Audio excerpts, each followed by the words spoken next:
Mas a gente vai tentar entender um pouquinho por que esses homens, que são pagos para nos proteger, acabam se voltando contra a população. A gente conversa agora com o doutor João Apolinário, ele é professor universitário, vice-presidente do Observatório de Segurança Pública. Muito bom dia, doutor João Apolinário. O que acontece? Por que esses homens que deveriam nos proteger acabam cometendo crimes? O observatório, ele chega à seguinte conclusão. Existem praticamente existem mais em verdade, mas existem prioritariamente 5 crimes que são cometidos por policiais. Em razão da sua vida comum, eles cometem crimes em função do exercício da atividade de policiamento, mas também da atividade da vida comum, mas em serviço ele também tem o exercício profissional e nela comete-se crime, os chamados autos de resistências, que são julgados também pela justiça, mas o defeito principal ou a disfunção principal na atividade policial está restrita exatamente à macroestrutura de emprego desse profissional. Agora, como é que a gente consegue explicar? Será que o constante contato com a violência deixa essas pessoas insensíveis ou deixa eles um pouco fora da realidade? Por isso eles acabam não tendo noção do que estão fazendo, porque no caso desse menino que a gente viu, ele foi torturado, brutalmente torturado, teve as mãos decepadas, foi baleado. Parece que ele torturava mesmo, jogava nas feridas do menino cachaça, colocava bagas de cigarro, né? Então, assim, foi uma tortura muito cruel contra um menino de 16 anos que não estava fazendo absolutamente nada, estava num campo jogando futebol. É exatamente essa disfunção dentro da estrutura.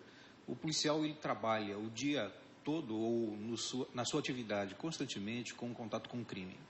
Como não há dentro da estrutura o resgate desse policial para que ele trabalhe as questões da psicologia dentro da sua atividade, ele acaba, num primeiro momento, o primeiro crime ele é aterrorizante para o policial. O segundo, ele apenas sofre o incômodo. Mas a partir do terceiro, ele desenvolve 2 grandes disfunções mentais, que é a neurose, ele se sente um justiceiro, e nesse caso extremos, eles psicotizam a criminalidade ou o homicídio, e daí sim, ele passa a integrar os grupos de extermínio ou dentro da própria profissão, cometendo atrocidades. Então, em grande medida, uma disfunção dentro da estrutura de Estado, aí não se capitaliza apenas ao governo, mas de Estado, que o induz ao exercício do enfrentamento à criminalidade, o enfrentamento com alta letalidade, tanto por parte da tropa policial e também da população, que resulta nessa falta de sensibilidade com o ser humano. E existe alguma maneira de prevenir isso, de evitar? Esses policiais, eles precisam ter um acompanhamento psicológico, isso precisa ser institucionalizado, né, incluído dentro do trabalho deles, um acompanhamento psicológico, dessa forma a gente previne? Ou a punição, por exemplo, o exemplo, olha, você que é policial e precisa dar o exemplo, você, se sair da lei, vai ser punido também. Isso também é importante?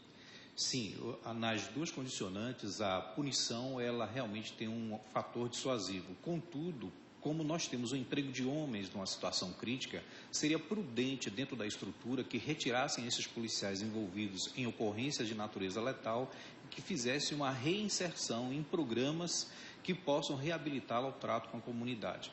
Contudo, isso não tem sido feito. Historicamente, isso não tem sido feito. E a gente convive com esse dilema, não é um dilema baiano apenas, é um dilema de todo o país. Em algumas outras nações também se tem esse dilema. Contudo, quando não se toma medidas coercitivas e, ao mesmo tempo, um tratamento em função dessa aquisição das disfunções mentais, a gente, então, potencializa o dilema que estamos vivendo na Bahia. Eu queria ouvir, mais uma vez, essa mãe desse menino de 16 anos que foi brutalmente torturado. Tem um trechinho aí que a gente viu na matéria que ela conta, né, a sensação dela diante dessa notícia, de saber que o filho foi torturado por um homem que deveria ser um homem da lei. Vamos ouvir? Poxa. É para ver nossos filhos assassinados, é para ver parente da gente assassinado, ou eles não saber respeitar o próprio órgão deles que eles servem. A gente não tem mais sono, a gente não tem mais sonhos para sonhar. Não tem de maneira alguma. Em 2007, o recruta da Marinha, eu conversei com essa mãe, Dona Eleni, e ela me disse, né, entre outras coisas, essas coisas me chocaram, né? Chegou um momento em que estávamos eu, ela e o cinegrafista todos aos prantos, chorando, lembrando desse caso. E ela dizia, olha, eu aqui na minha mesa fica sempre uma cadeira vazia. E o que você ouviu aí, eu não tenho mais sonho, eu não sou mais feliz, eu não consigo ter mais esperança de futuro. Enquanto pelo menos ela não conseguir justiça com esse policial, que ela encontra, diz que ele passa pelo bairro. Ele foi expulso da corporação, foi condenado, mas recorreu, responde em liberdade e passa por ali. Então, todos os dias ela tem que dar de cara com o assassino do filho.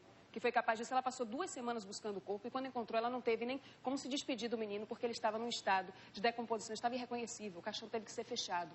Então, assim, antes de sair de casa, ela conta também esse caso, foi muito forte isso que ela disse. Ela disse, olha, antes de sair de casa, a última vez que eu vi meu filho, ele saiu, quando chegou no portão, ele voltou. Falou, mãe, eu quero te dar um beijo. Dei um beijo na mãe. E ela disse, por que, meu filho, você está querendo me dar um beijo assim? Não, me deu vontade. E ela disse, era como se ele estivesse se despedindo de mim. Eu imagino que é uma mãe, né, diante de uma situação como essa, passar 2 semanas e não conseguir ver justiça, isso que é o pior. O senhor acredita que existe corporativismo, pelos casos que o senhor tem acompanhado, existe corporativismo e os policiais acabam não sendo investigados pelos próprios colegas e isso dificulta a punição?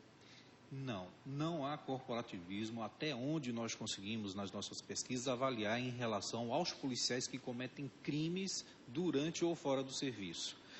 Embora se tenha esses crimes bárbaros, e como você ressaltou logo no início, eles são pontuais, isso não reflete o que se tem na organização, quer seja ela polícia civil ou militar, mas o dilema está posto dentro da estrutura, então não se resgata esse policial que nós temos que ressaltar, ele também é vítima dentro do processo, as políticas de enfrentamento levam à ação de brutalidade e a neurose estabelecida e um passo mais adiante, a psicose adquirida pelo policial é de que ele é um justiceiro dentro da sociedade e acaba cometendo crime em razão das suas percepções erradas sobre a realidade.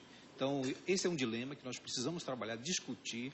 Não se pode apenas crucificar o policial, porque não se pode tomar a corporação de forma monolítica, Lógico. de forma igual. Contudo, o drama vivido pelas famílias que perdem seus familiares também é sentido por parte das famílias dos policiais que se veem punidos, presos na condição de bandido. Não por uma conta sua, mas sim por uma disfunção dentro da estrutura que não resgata esse policial para uma correção de atitude no trabalho. Muito obrigada, doutor João Apolinário, mais uma vez, pela participação, pelos esclarecimentos. Bom dia para o senhor. Bom dia, agradeço. Nós ouvimos o especialista e eu quero